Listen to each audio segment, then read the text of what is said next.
चलिए दोस्तों बात करते हैं इस एक और नए क्वेश्चन के बारे में। इस क्वेश्चन में एग्जामिनर ने कहा एक समचतुर्भुज का परिमाप 40 मीटर है और उसकी ऊंचाई 5 मीटर है, तो उसका क्षेत्रफल क्या होगा, ये एग्जामिनर मुझसे पूछ रहा है। अगर समचतुर्भुज यानी रोम्बस की मुझे एक साइड मिल जाए और उस रोम्बस की हाइट मिल जाए, तो हाइट इंटू में बेस करूंगा तो मुझे उसका एरिया मिल जाएगा। यानी कि एग्जामिनर ने कहा है कि समचतुर्भुज का जो परिमाप है वो 40 सेंटीमीटर है, इस 40 मीटर है। तो इसका मतलब है कि समचतुर्भुज की चारों भुजाओं को जोड़ा होगा तब ये 40 मीटर आया होगा। और समचतुर्भुज की सभी भुजाएं जो होती हैं वो बराबर होती हैं।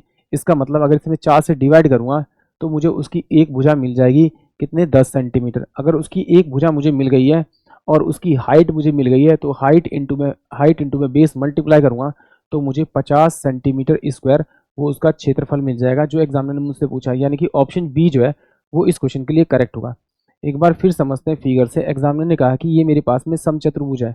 समचतुर्भुज मतलब रोम्बस।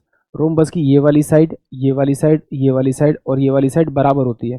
तो इसका परिमाप निकालूंगा तो इन चारों साइडों को जोड़ना पड़ेगा। यानी कि 4x बराबर में किसके आएगा, आपका 40 के बराबर होगा परिमाप, यानी कि आप पैरामीटर। तो इसको अगर इससे डिवाइड करूंगा तो ये मेरे पास में x की जो वैल्यू आएगी वो 10 सेंटीमीटर है। यानी कि इसकी भुजा मेरे पास में 10 सेंटीमीटर आएगी।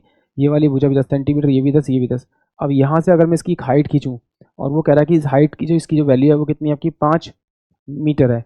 तो ये मेरे पास में हाइट आ गया, ये मेरे पास बेस हो गया। तो बेस इंटू में हाइट जो होगा मेरे पास में वो कितना होगा, 50 सेंटीमीटर स्क्वायर होगा। यानी कि ऑप्शन बी। आई होप आप सभी को क्वेश्चन समझ में आया होगा।